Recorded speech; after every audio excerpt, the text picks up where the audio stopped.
Hello student, मैं आज आपको क्लास 10 का एक चैप्टर जो केमिस्ट्री का है वो केमिकल रिएक्शंस एंड इक्वेशंस के बारे में बताने चाहता हूँ। So let us begin the session. Chapter का क्या नाम है? Chemical reaction and equation. ये हमारा फर्स्ट चैप्टर है।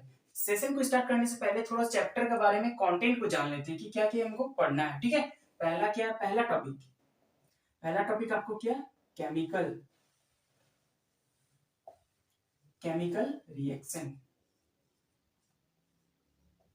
केमिकल रिएक्शन के बारे में पढ़ना है। ठीक है, दूसरा टॉपिक क्या है? Properties of chemical reaction. Properties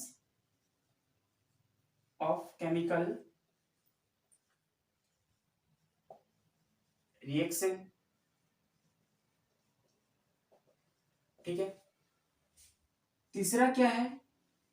properties of chemical reaction. दूसरा एक चीज और, इस पे आपका दो टर्म आएगा। केमिकल रिएक्शन जब आप पढ़ोगे ना तो दो टर्म आता है, छोटा छोटा, बड़ी छोटा है, इसको भी जानना जरूरी है। क्या पहला टर्म है? Reactant and product. ठीक है, और इसमें प्रॉपर्टीज ऑफ केमिकल रिएक्शन। ठीक है, अब तीसरा नंबर पे आता है केमिकल इक्वेशन। केमिकल इक्वेशंस, हम इक्वेशंस को कैसे लिखे? ठीक है, केमिकल इक्वेशंस। अब चौथा आता है, चौथा क्या आता है? चौथा आता है आपका केमिकल इक्वेशन। चौथा आपका आता है types of chemical equation. Types of chemical equation. चलिए ये इक्वेशन को हम शॉर्ट फॉर्म लिख दिए। ठीक है, पांचवा, इसमें टाइप्स में दो तरह का होता है, वो मैं बता दूंगा आगे। ठीक है, पढ़ाएंगे तो फिर इसके बारे में। Types of chemical reaction. पांचवा आपका आता है types of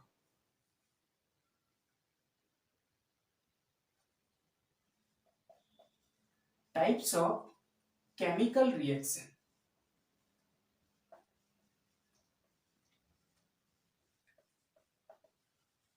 types of chemical reaction. ठीक है, पांचवा हो गया। छठा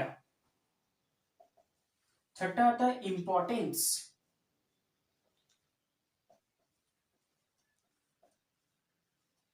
importance of oxidation reaction in our every day life. हमारा एवरीडे लाइफ में ऑक्सीडेशन का क्या इंपॉर्टेंस रहता है, बस यही से चैप्टर फिर एंड हो जाएगा यहीं पे। ठीक है, ये चीज पढ़ना है, बता देते हैं एक बार विस्तार से। केमिकल रिएक्शन पे क्या पढ़ना है आपको? दो term, reactant, product. Properties of chemical reaction में आपको 5 तरह का प्रॉपर्टी आएगा, वो प्रॉपर्टी पढ़ना है। ठीक है, और केमिकल इक्वेशंस पढ़ना है। ठीक है, अब टाइप्स ऑफ केमिकल इक्वेशन में भी जैसे क्या क्या रहता है, आप इक्वेशन को कैसे इंफॉर्मेटिव बना सकते हो। मान लो कि आप केमिकल इक्वेशन लिख रहे हो, उसको किस तरह से इंफॉर्मेटिव बना सकते हो, अट्रैक्टिव इक्वेशंस को। ठीक है, फिर रहता है बैलेंसिंग, इसी में केमिकल इक्वेशन में how to balance the chemical equation, understand. ठीक है, अब टाइप्स ऑफ केमिकल इक्वेशन क्या होता है, टाइप्स ऑफ केमिकल रिएक्शन क्या होता है, importance of oxidation reaction in our everyday life. ठीक है, चलो स्क्रीनशॉट इसका ले लो। चलो बच्चों, स्क्रीनशॉट तो ले लिए। आज का हम इस लेक्चर पे ये 4 टॉपिक कवर अप करने वाले। क्या? पहला टॉपिक है केमिकल रिएक्शन। ठीक है, इस पे दो टर्म आता है, रिएक्टेंट, प्रोडक्ट। बी नंबर क्या है? Properties of chemical reaction. C number क्या है? Chemical equations. और D number types of chemical equation. ठीक है, आज के लेक्चर पे ये पूरा कवर अप कर देंगे।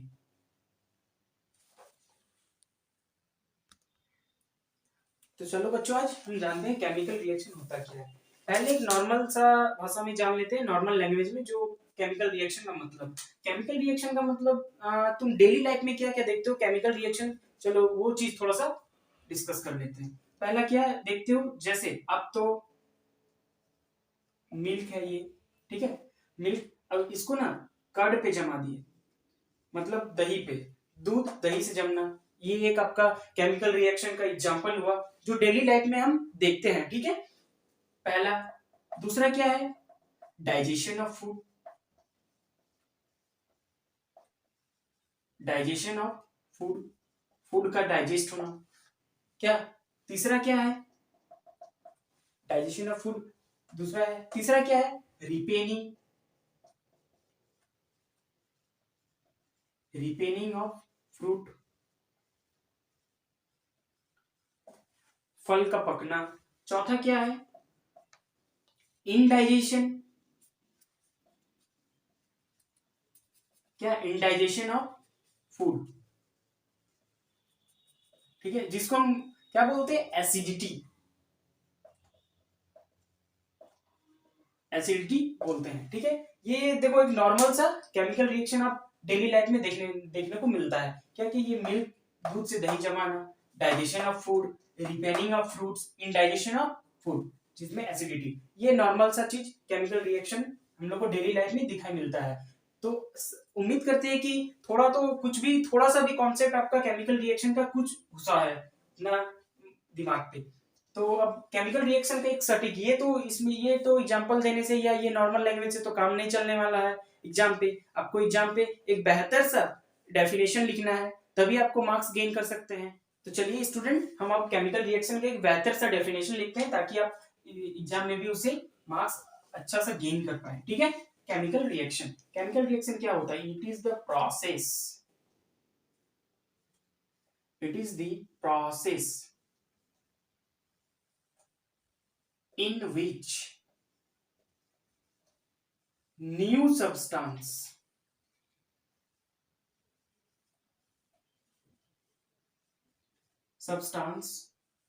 with new properties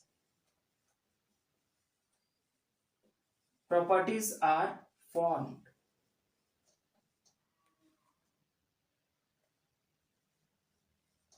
Such process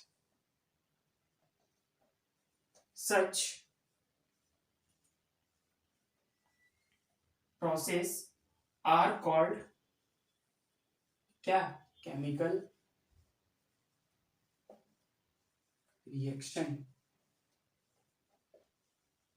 क्या डेफिनेशन लिखिए, it is the process in which new substance with new properties are formed, such process are called chemical reaction. ठीक है, एक एग्जांपल देंगे तभी आपको अच्छे से समझ में आएगा। एग्जांपल क्या है, देखो एग्जांपल हम क्या दिए, मिल्क कन्वर्ट क्या हुआ, कन्वर्ट क्या हुआ, कर्ड, कर्ड पे।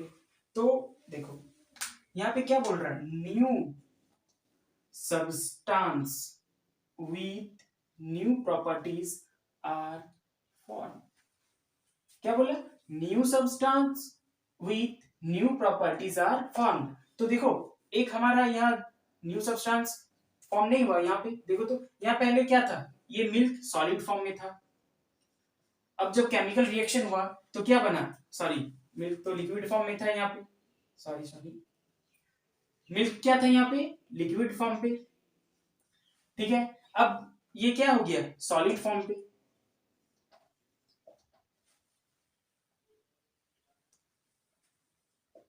सॉलिड फॉर्म पे, सॉलिड या इसको बोल सकते हैं सेमी सॉलिड, सेमी सॉलिड। ये तो एक स्टेट में नहीं परिवर्तन हुआ, देखो तो एक स्टेट पे नहीं चेंज हुआ, एक लिक्विड स्टेट में था, बन गया क्या, सेमी सॉलिड की स्टेट में। तो क्या हुआ यहाँ पे, क्या दिखा मिला, न्यू सब्सटेंस, न्यू सब्सटेंस क्या फॉर्म हुआ, कर्ड, दही, with new properties. New properties बोले तो इसका स्टेट पे परिवर्तन, स्टेट पे change, that is called the example और that is called the best understand of chemical reaction. इसका एक ये बेस्ट एग्जांपल है केमिकल रिएक्शन का आपको समझने का। ठीक है, केमिकल रिएक्शन एकदम आमतौर पे ज्यादा फोर्स ना ले, फोर्स अपने प्रेशर ना डाले, एकदम छोटा सा कॉन्सेप्ट है। क्या, it is the process in which substance new substance with new properties are form, such process are called chemical reaction. ठीक है, इसका एक बेस्ट एग्जांपल क्या दी, मिल्क और कर्ड। ठीक है, अब इसी में क्या टर्म टर्म आता है, रिएक्टेंट एंड प्रोडक्ट। अब चलो देखते हैं कि रिएक्टेंट किसको बोलता है, प्रोडक्ट किसको बोलता है। ठीक है, रिएक्टेंट,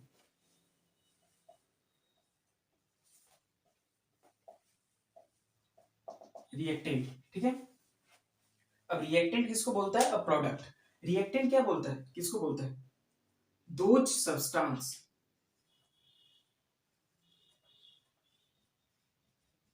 दोज सब्सटेंस, थोड़ा सा जगह का कमी हो रहा है, मतलब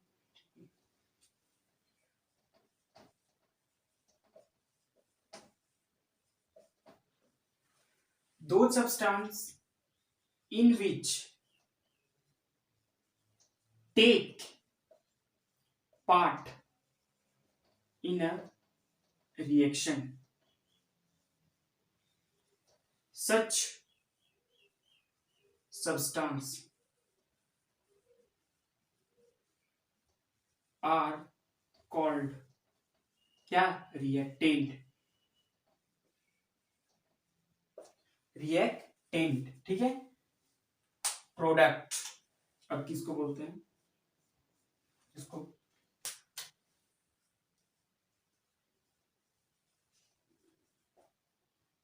प्रोडक्ट, ठीक है। Product, those substance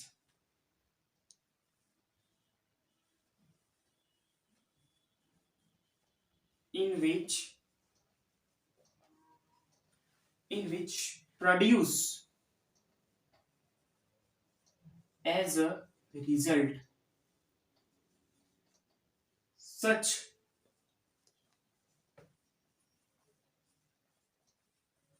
substance are called क्या, प्रोडक्ट, क्या, प्रोडक्ट। अब तुम बात अच्छा से समझाते हैं, ठीक है। रिएक्टेंट क्या है, रिएक्टेंट देखो जो ना रिएक्शन में ना पार्टिसिपेट होता है, क्या, जो रिएक्शन पे पार्टिसिपेट होता है। तो रिएक्शन पे हमारे यहाँ पार्टिसिपेट कौन हुआ, मिल्क, क्या आप विदाउट मिल्क कर्ड, कर्ड में कन्वर्ट कर सकते हो, नहीं, पॉसिबल नहीं है। तो आपको मिल्क ये एक रिएक्टेंट हो गया, ठीक है, ये क्या हो गया, रिएक्टेंट। अब प्रोडक्ट हमको क्या मिला, आराम से पढ़ो, दोज, दोज सब्सटेंस, ठीक है, those substance in which produce as a result such substance are called product। तो ये एक रिजल्ट के अनुसार नहीं फॉर्म हुआ, दोज, यहाँ पे थोड़ा सा मिस्टेक है, यहाँ पे अब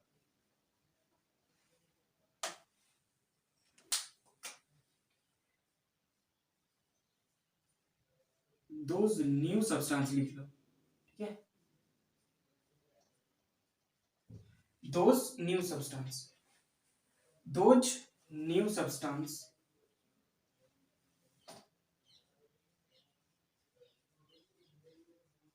क्या, those new substance in which produce your as a result such substance are called product। यहाँ पे एक रिजल्ट के न्यू सब्सटेंस नहीं फॉर्म हुआ, कर्ड किसमें, एक रिजल्ट के अनुसार, एक जब केमिकल रिएक्शन इन दोनों के बीच हुआ तो एक न्यू सब्सटेंस फॉर्म प्रोड्यूस हुआ, तो सर उसी को बोलते हैं प्रोडक्ट। जो न्यू सब्सटेंस प्रोड्यूस हुआ ना, उसी को क्या बोलते हैं, प्रोडक्ट, ठीक है। अब आपको हम समझाते हैं क्या, कि केमिकल रिएक्शन, आप एक चीज हम सवाल आपसे करते हैं कि आप कभी कर्ड को फिर से वापस में आप मिल्क में चेंज कर सकते हो, कर्ड को आप वापस में मिल्क में चेंज कर सकते हो, ये तो आप बोलेंगे कि सर ये तो पॉसिबल नहीं है, इम्पॉसिबल। तो वही मैं समझाना चाहता हूँ क्या, कि ये केमिकल रिएक्शन है ना, केमिकल रिएक्शन को एक इरिवर्सिबल चेंज भी कहा जाता है, ये रिवर्सिबल नहीं होता। क्यों, क्योंकि अभी यहीं पे एक एग्जांपल ही जैसे दिए कि आप मिल्क से कर्ड बनाए, ठीक है, चलो आप मिल्क से कर्ड बना लिए हो, तो उसके बाद आप क्या कर्ड को फिर मिल्क के फॉर्म में ला सकते हो, इट इज नॉट पॉसिबल। क्या ये पॉसिबल है, पॉसिबल नहीं है। तो इसी के कारण इट इज ऑल्सो कॉल्ड क्या, रिवर्सिबल। यहाँ पे हम नोट पॉइंट पे लिखा देंगे, टेंशन मत लो। केमिकल रिएक्शन, तो केमिकल रिएक्शन क्या है, केमिकल चेंज भी बोल सकते हैं एज वेल एज इरिवर्सिबल। कोई रिवर्सिबल है, देखो तुम, अगर रिवर्सिबल होता तो कर्ड भी फिर से वापस में क्या मिल्क में कन्वर्ट हो जाता है, तो ये एक इम्पॉसिबल वाली बात है। यहाँ उम्मीद करते हैं कि यहाँ तक आप समझ में आ गए होंगे। केमिकल रिएक्शन किसको बोलता है, रिएक्टेंट किसको बोलता है, प्रोडक्ट। अगर आपको नहीं समझ में आया तो आप मुझे पर्सनली इंस्टाग्राम पे मैसेज कर सकते हो, ठीक है। यहाँ तक तो समझ में आ गया, चलो स्क्रीनशॉट फटाफट से ले लो, ठीक है। अगर आपको नहीं समझ में आया तो आप क्या करना, इंस्टाग्राम पे मेरे को पर्सनली मैसेज कर देना, ठीक है। चलो स्क्रीनशॉट ले लो। स्क्रीनशॉट तो आप ले लिए। अब नोट पॉइंट में हम लिखाते हैं कि दो क्या बोले थे, ठीक है। Chemical reaction, chemical reaction are also called क्या, केमिकल चेंज, केमिकल चेंज, और क्या, ये एक इरिवर्सिबल भी है, और irreversible, irreversible process, irreversible process. क्यों, ये तो आपको रीजन बता दिया हूं, ठीक है। क्या है, chemical reaction are also called chemical change और इरिवर्सिबल प्रोसेस, ये एक इरिवर्सिबल प्रोसेस भी है। चलो अब नेक्स्ट पॉइंट, नेक्स्ट टॉपिक क्या है हमारा, प्रॉपर्टीज ऑफ केमिकल रिएक्शन। अब प्रॉपर्टीज ऑफ केमिकल रिएक्शन की ओर आगे बढ़ते हैं। प्रॉपर्टीज ऑफ केमिकल रिएक्शन लिखते हैं, क्या होता है प्रॉपर्टीज ऑफ केमिकल रिएक्शन, ठीक है।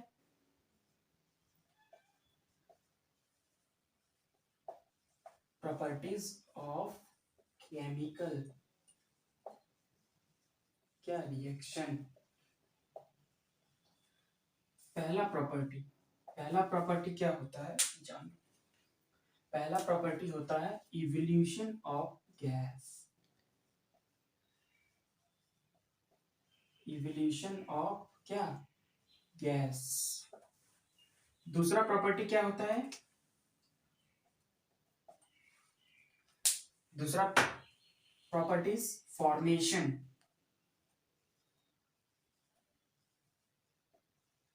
फॉर्मेशन ऑफ क्या, प्रीसिपिटेट, फॉर्मेशन ऑफ प्रीसिपिटेट। तीसरा क्या होता है, change in,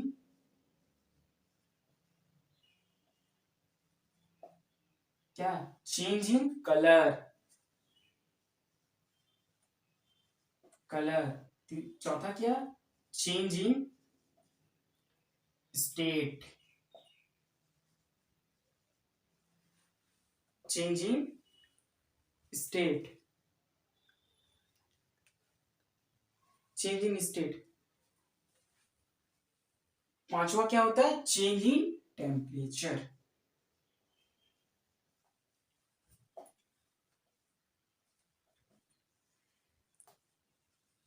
change in temperature. चलो अब नंबरिंग कर देते हैं, नंबरिंग किए नहीं है।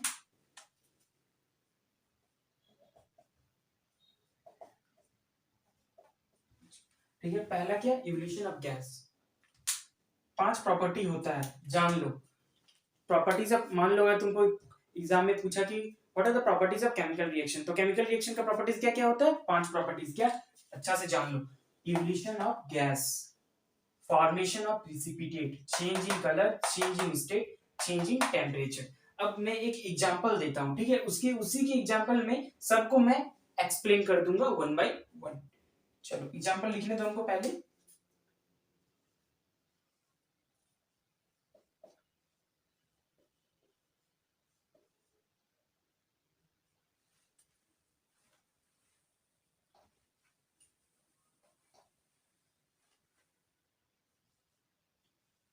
Zn प्लस H2SO4 क्या फॉर्म करेगा, प्रोडक्ट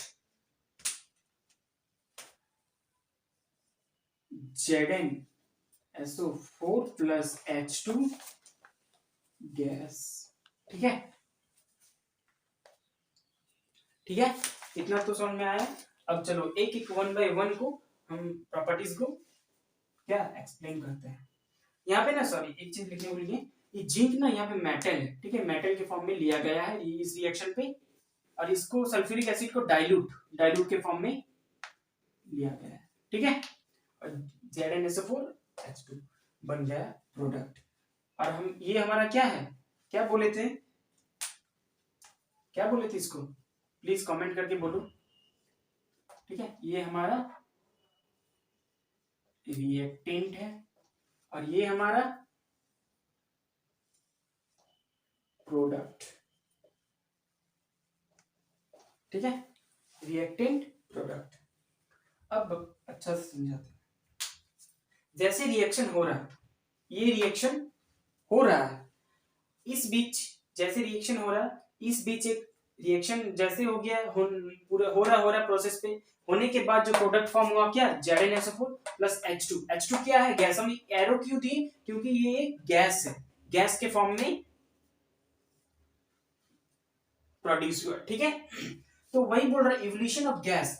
इवोल्यूशन ऑफ गैस का मतलब होता है गैस का निकलना, इवॉल्व होना, किसका, गैस का, गैस का। तो इस रिएक्शन में तुमको एक एग्जांपल दिए ना, क्या, ZnSO4 प्लस H2 गैस, वो हाइड्रोजन है, गैस इवॉल्व हो रहा है रिएक्शन में। ठीक है, अब ये इसका भी एक एग्जांपल देंगे, इससे पहले थोड़ा सा ये जान लो, चेंज इन टेम्परेचर।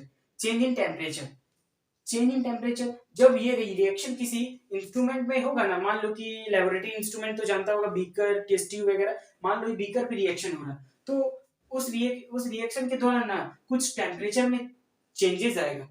तो बोलने का, कहने का मतलब क्या है कि जब आप मान लो ये रिएक्शन कर रहे हो, तो बीकर के साइड से एक हीट रिलीज होगा।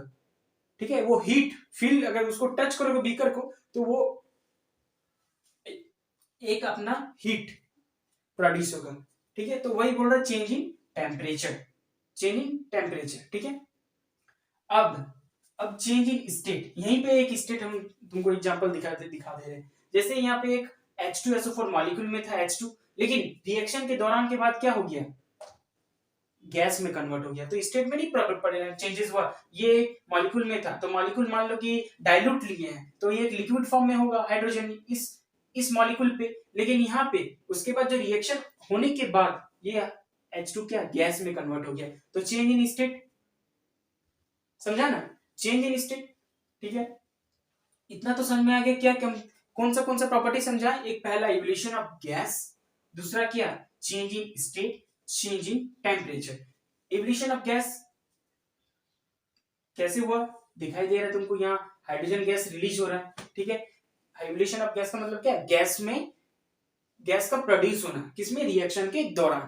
ठीक है, अब दूसरा क्या समझाए थे, चेंज इन स्टेट। इस कंडीशन पे हाइड्रोजन क्या, मॉलिक्यूल के रूप में है, मतलब लिक्विड फॉर्म में है, डाइल्यूट लिए हम H2SO4 सल्फ्यूरिक एसिड को हम डाइल्यूट लिए, तो डाइल्यूट लिए मतलब क्या, इसमें लिक्विड के फॉर्म में हाइड्रोजन है। ठीक है, लिक्विड के फॉर्म में हाइड्रोजन है। अब जब ये प्रोडक्ट में कन्वर्ट हुआ तो क्या बन गया, गैस पे, स्टेट में परिवर्तन आया। ठीक है, चेंज इन टेम्परेचर, टेम्परेचर में किस तरह का चेंजेस आया, जब ये रिएक्शन किया, रिएक्शन होने के बाद ना कुछ एक हीट रिलीज किया। ठीक है, हीट रिलीज किया, तो वही एक चेंज इन टेम्परेचर। ये तो आपको समझ में आ गया, उम्मीद करते हैं। चलिए इसको आप नोट डाउन कर लीजिए, स्क्रीनशॉट ले लीजिए, उसके बाद में ये प्रॉपर्टी भी समझा रहा हूं। ठीक है, स्क्रीनशॉट ले लीजिए फटाफट से। चलो अब नेक्स्ट हम समझा, ये कौन सा बाकी रह गया था, फॉर्मेशन ऑफ प्रिसिपिटेट और चेंज इन कलर, इसको भी समझाते हैं।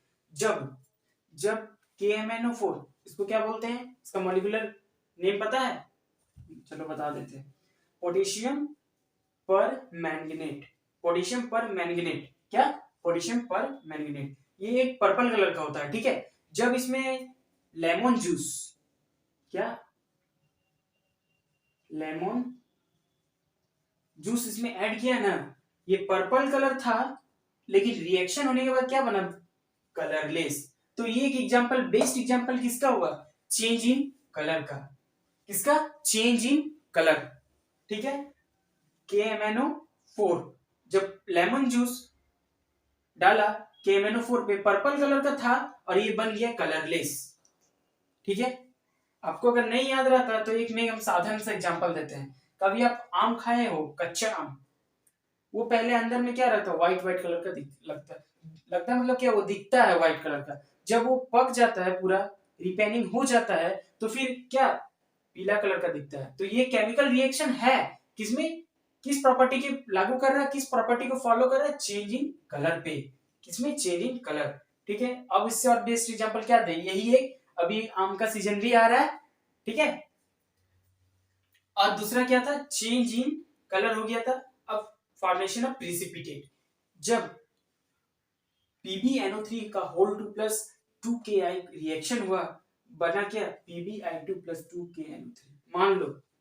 मान लो कि एक एग्जांपल तुमको सारा प्रिसिपिटेट का भी मतलब तुमको समझा दे रहे, एक बीकर है ये, ठीक है, ठीक है, ये बीकर है, इन दोनों को, चलो एक बीकर है,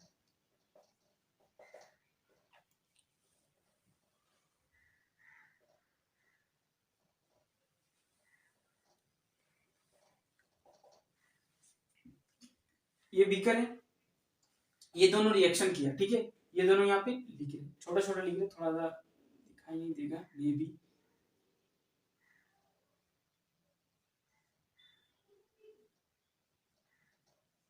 ये दोनों को रिएक्शन आपस में हो रहा, ठीक है।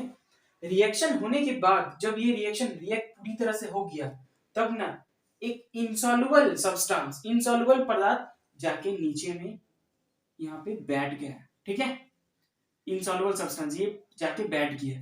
तो इस जो इंसॉल्युबल सब्सटेंस को क्या बोलते हैं, बोलो तो, इंसॉल्युबल सब्सटेंस को क्या, प्रिसिपिटेट,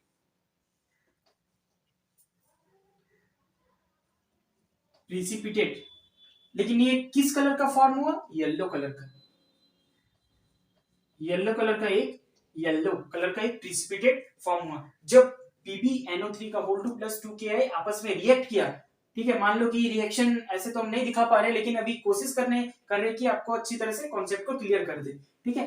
जब ये बीकर पे दोनों आपस में रिएक्ट हुआ, ये कौन कौन सा PbNO3 का होल 2 प्लस 2Ki जब आपस में रिएक्ट हुआ, तो बन गया क्या, PbI2 प्लस 2KNO3। तो ये जो प्रिसिपिटेट कौन सा हुआ, PbI2 प्रिसिपिटेट, ठीक है। ये PbI2 प्रिसिपिटेट जाके क्या, कहा, यहाँ पे जम गया, नीचे पे इनसॉल्युबल बैठ गया लेयर, ठीक है। अब इसी लेयर को क्या बोलते हैं, precipitate, insoluble substance, insoluble substance, ठीक है।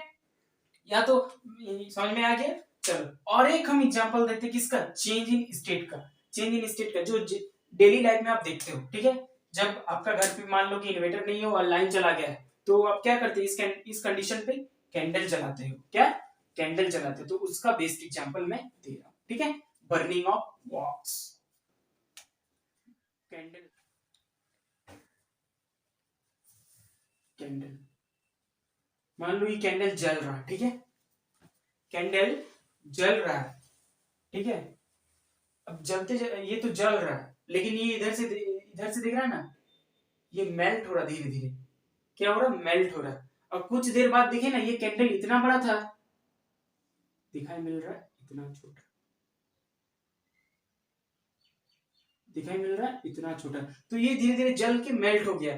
तो क्या हुआ, इस पे एक स्टेट पे चेंज हुआ, ये था एक सॉलिड पे, जब जल रहा है तब मेल्ट हो रहा है, तो क्या एक गैस पे कन्वर्ट हो गया, तो चेंज इन स्टेट नहीं हुआ। ये बेस्ट एग्जांपल, साधारण सा, मान लो तुमको एग्जाम में पूछा गया, what are the example of change in state, तो देखिए ना, बर्निंग ऑफ वॉक्स, कैंडल का जलना, या कैंडल, बर्निंग ऑफ कैंडल, ठीक है। ये डेली लाइफ का एग्जांपल जो यही सब तुमको याद रहेगा, ठीक है। क्या, बर्निंग ऑफ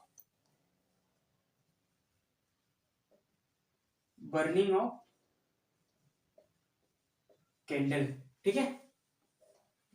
ये क्या, चेंज इन स्टेट का एग्जांपल। चलो उम्मीद करते हैं कि यहां तक समझ में आ गया है, कैंडल, ठीक है, कैंडल, यहां तक उम्मीद करते हैं कि आपको समझ में आ गया। चलो फटाफट से स्क्रीनशॉट ले लो। इसके बाद नेक्स्ट टॉपिक क्या बताएंगे, नेक्स्ट टॉपिक आपका रहेगा chemical properties of chemical reaction, हो गया ना, अब बताएंगे केमिकल इक्वेशन। चलो फटाफट से जल्दी से स्क्रीनशॉट ले लो। चलो केमिकल इक्वेशंस के बारे में जानते हैं कुछ, ठीक है, क्या होता है ये, क्या नहीं। It is a process in which क्या, it is a process,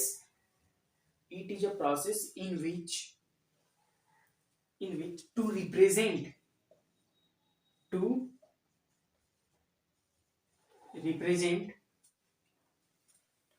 the substance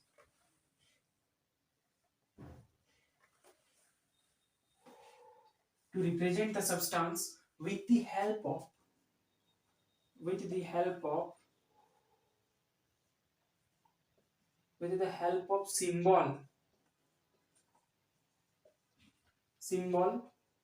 and with the help of symbol and form with the help of symbol with the help of symbol. It is the process in which to represent the substance with the help of symbol and formula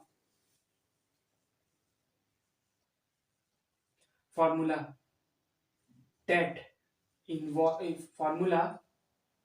It is the process in which to represent the substance with the help of formula.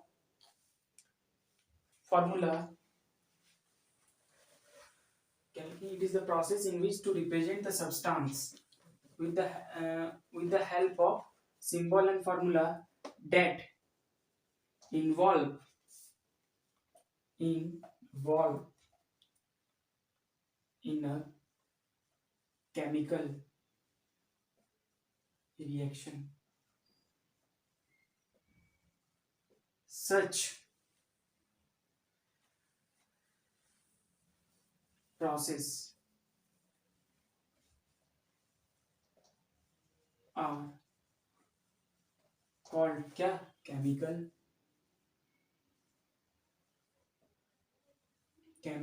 equations. देखो क्या होता है chemical equation. It is the process in which to represent the substance with the help of symbol and formula that involve in a chemical reaction. Such process are called chemical equation. देखो ये एक तरीका होता है जो reactions पे सब ये देखो ये एक तरीका होता है, ठीक है, जो रिएक्शन में पार्टिसिपेट करता है, ठीक है, जो पार्टिसिपेट करता है सब्सटेंस उसी का सिंबल से या उसका फॉर्मूला से एक इक्वेशन पे रिप्रेजेंट करना, एक इक्वेशन पे क्या रिप्रेजेंट करना, उसी को बोलते हैं क्या केमिकल इक्वेशन. केमिकल इक्वेशन क्या है, जो रिएक्शन केमिकल, अभी कुछ ही देर पहले आपको रिएक्शन बताया, रिएक्शन में जो सब्सटेंस इन्वॉल्व है, ठीक है, उसको सिंबल में या उसका फॉर्मूला से रिप्रेजेंट करना, कहां रिएक्शन पे, उस in the form of equation, एक इक्वेशन के फॉर्म पे, उसी को बोलते हैं केमिकल इक्वेशंस. देखो एक एग्जांपल देते हैं तब जाके आपका बेस्ट कॉन्सेप्ट क्लियर हो जाएगा मस्त से. एग्जांपल क्या है, मान लो EH2 है, ठीक है, प्लस O2 क्या बन गया 2H2O, ठीक है. तो वही हाइड्रोजन है, हाइड्रोजन को हम किससे रिप्रेजेंट किए, उसका सिंबल से H से. ऑक्सीजन को हम किससे रिप्रेजेंट किए, उसका सिंबल O से, ठीक है. तो इन दोनों को रिप्रेजेंट किए और एक इक्वेशन में पुटअप कर दिए, ठीक है. अब वो एक प्रोडक्ट हमको दे दिया क्या H2O वाटर. तो यही है केमिकल इक्वेशन, ठीक है, यही है क्या केमिकल इक्वेशन. इक्वेशन क्या है, एक बार मैं डेफिनेशन को और एक बार फिर से पढ़ देता हूं. It is a process in which to represent the substance, क्या to represent the substance with the help of symbol and formula that involve in a chemical reaction. Such process are called chemical equations, ठीक है. अब दूसरा तो क्या देखते हैं, types of chemical equation. चलो इसको फटाफट से स्क्रीनशॉट थोड़ा ले लो, स्क्रीनशॉट ले लो. चलो अब बताते हैं क्या टाइप्स ऑफ केमिकल इक्वेशन. दो तरह का होता है, balance chemical equation, unbalance chemical equation. अब एक डिफाइन लिखते हैं, what is balance chemical equation. Balance chemical equations होता क्या है.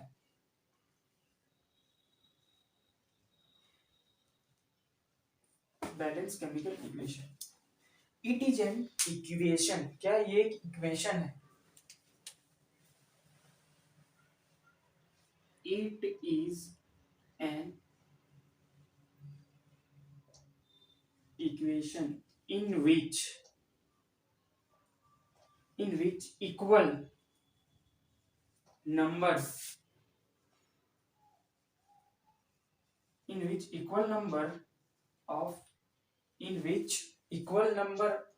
of atoms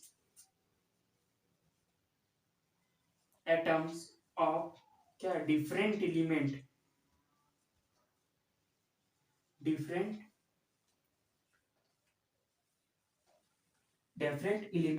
It is an equations in which equal number of different element in the reactant and product. क्या in the reactant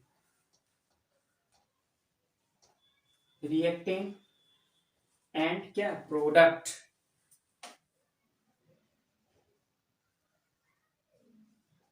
It is an equations in which equal number of atoms of different element in the reactant and product side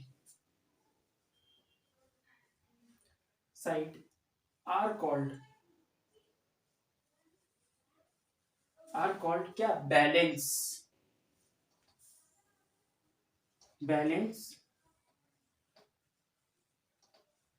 chemical equation. चलो balance chemical equations क्या होता है? Balance chemical equation क्या होता है?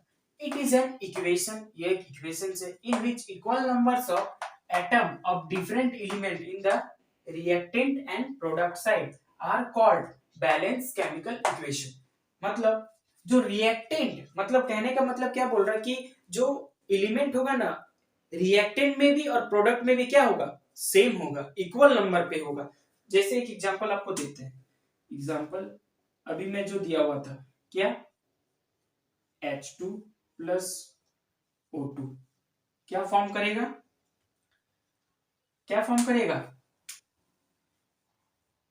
H2O.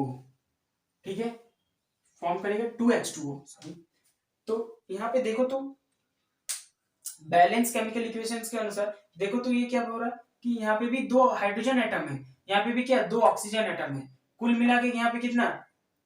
4 hydrogen atom, 2 oxygen atom. तो यहाँ पे तो बैलेंस नहीं है, तो हमको बैलेंस करने के लिए क्या करना होगा? इस पे 2 देना होगा.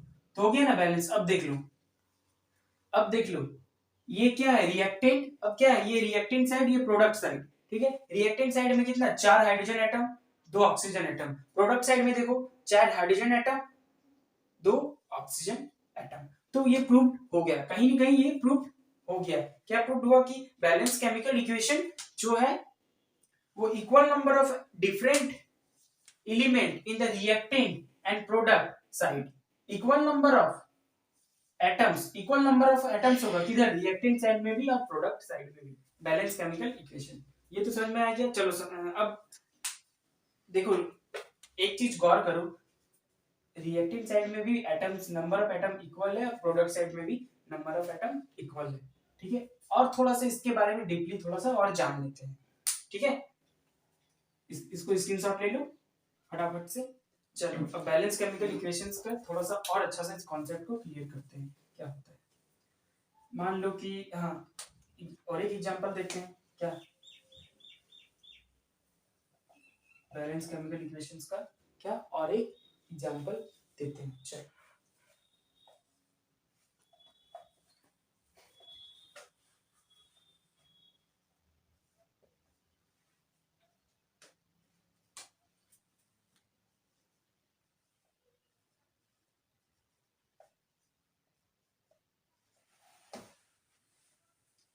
ठीक है, क्या एग्जांपल दिए? Zn प्लस H2SO4 क्या बना? ZnSO4 plus H2. ये किसका एग्जांपल हुआ? Balance chemical equation. क्या? Balance chemical equation. अब और एक बात मैं इंपॉर्टेंट बात बताने वाला हूं, थोड़ा सा ध्यान से सुनेंगे. ये जो बैलेंस केमिकल इक्वेशन है ना, ये कहीं ना कहीं law of conservation of mass को फॉलो करता है. क्या? Law of conservation of mass. अब बोलेंगे कि ये law of conservation of mass क्या होता है, इसको भी अच्छा से बताएंगे. तो यहाँ पे एक नोट पॉइंट पे आप लिख लो. क्या लिख लोगे? नोट पॉइंट पे बैलेंस केमिकल इक्वेशन फॉलो क्या? कौन सा law? Law of conservation. Balance chemical equation follow follow the law of क्या, follow the law of conservation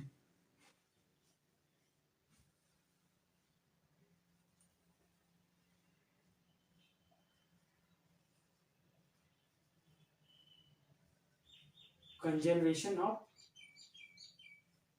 mass।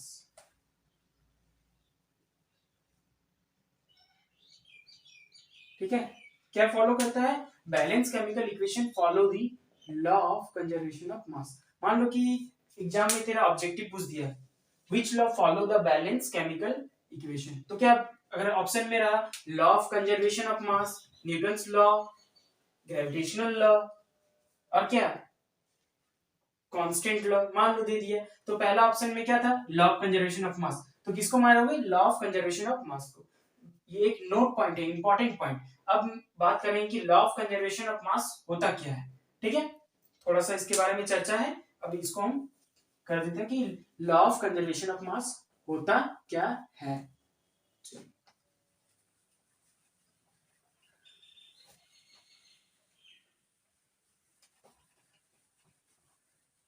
Law of conservation of mass,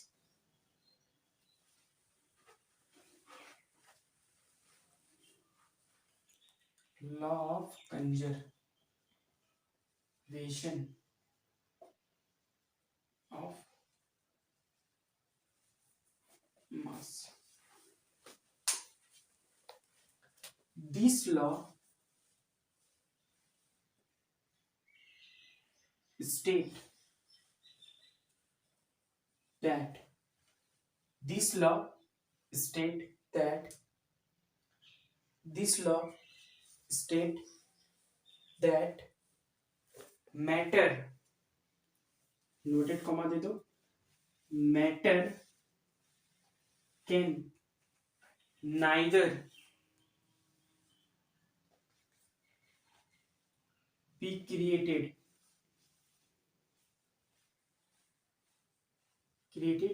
nor be destroyed।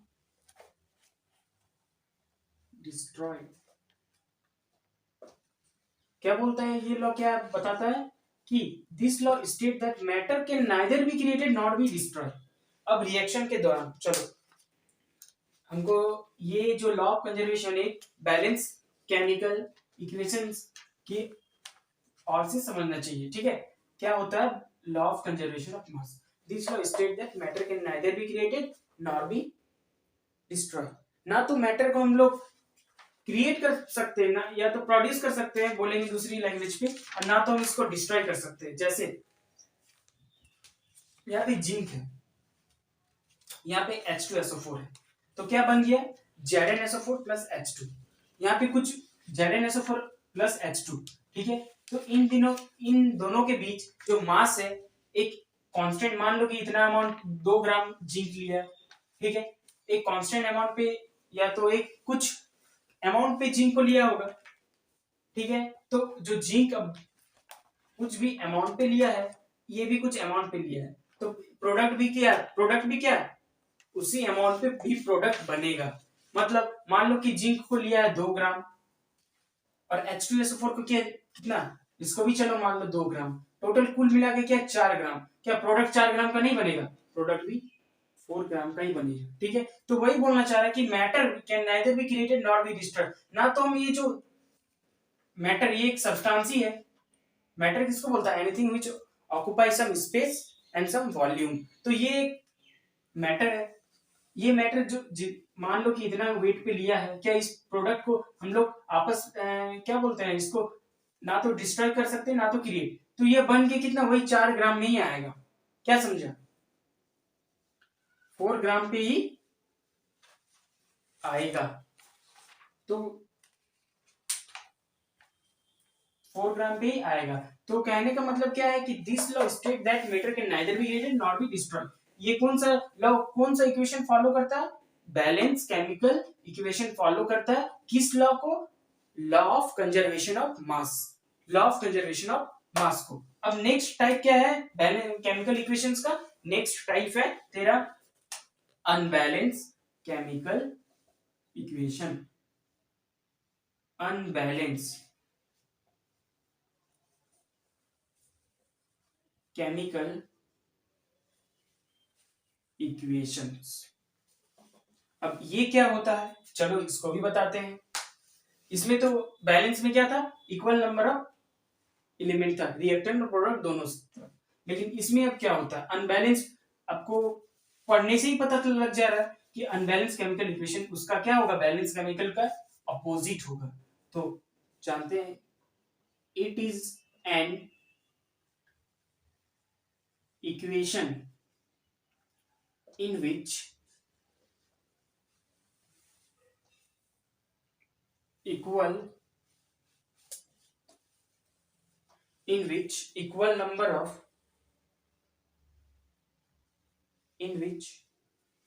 Equal कैसे हो जाएगा, unequal होगा ना, क्योंकि अनबैलेंस केमिकल बोला, उसमें इक्वल था, इसमें अनइक्वल होगा। It is an equation in which unequal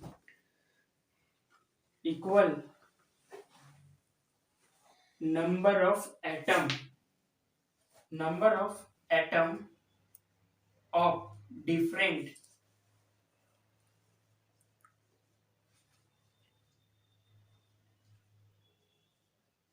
element. It is an equation in which unequal number of atom of different element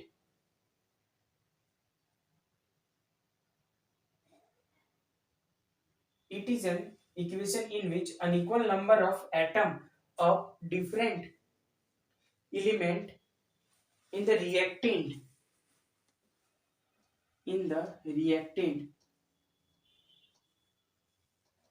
and क्या product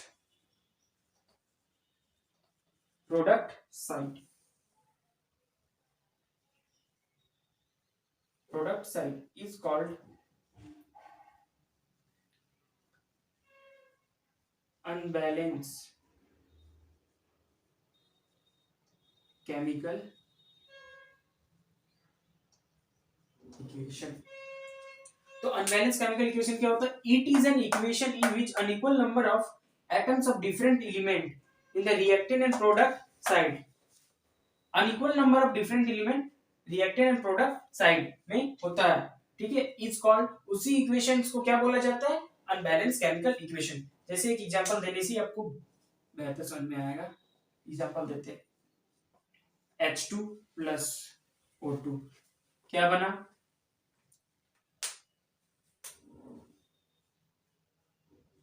H2O क्या बना, H2O। तो देखो, तो रिएक्टेंट साइड में हाइड्रोजन का 2 मॉलिक्यूल है, प्रोडक्ट साइड में भी हाइड्रोजन का 2 मॉलिक्यूल है। चलो ये तो ठीक रहा। और रिएक्टेंट साइड में ऑक्सीजन का कितना मॉलिक्यूल है, 2 मॉलिक्यूल, सॉरी और मॉलिक्यूल नहीं, ऑक्सीजन एटम कितना रहा, 2। इसमें भी इधर प्रोडक्ट साइड में ऑक्सीजन एटम क्या, 1। तो क्या ये बैलेंस केमिकल इक्वेशन है? कमेंट करके प्लीज आप कमेंट करके हमको बताइए, क्या ये बैलेंस केमिकल इक्वेशन है? नहीं है। तो ये कौन सा इक्वेशन है, इक्वेशन है अनबैलेंस केमिकल इक्वेशंस। क्या, अनबैलेंस केमिकल इक्वेशंस, ठीक है। ये तो आपको समझ में आ गया। चलिए, आपको तो ये समझ में आ गया अनबैलेंस केमिकल इक्वेशंस, एग्जांपल भी दे दिए। चलिए अब फटाफट से इसको स्क्रीनशॉट ले लीजिए जल्दी। चलिए स्क्रीनशॉट तो ले लिए। उम्मीद करते हैं कि आज का लेक्चर यहाँ तक बहुत अच्छा से आपको कॉन्सेप्ट क्लियर हुआ होगा। और अगर इसके बाद नेक्स्ट लेक्चर हम देंगे how to balance the chemical equations को आप कैसे बैलेंस कर सकते हो, ठीक है। क्या दूंगा, how to balance the chemical equations. तो चलिए आज के सेशन को यहीं एंड करते हैं। अगर आपको मेरा वीडियो या कॉन्सेप्ट अच्छा लगा तो please do like, share and subscribe. Thanks for watching, have a great day.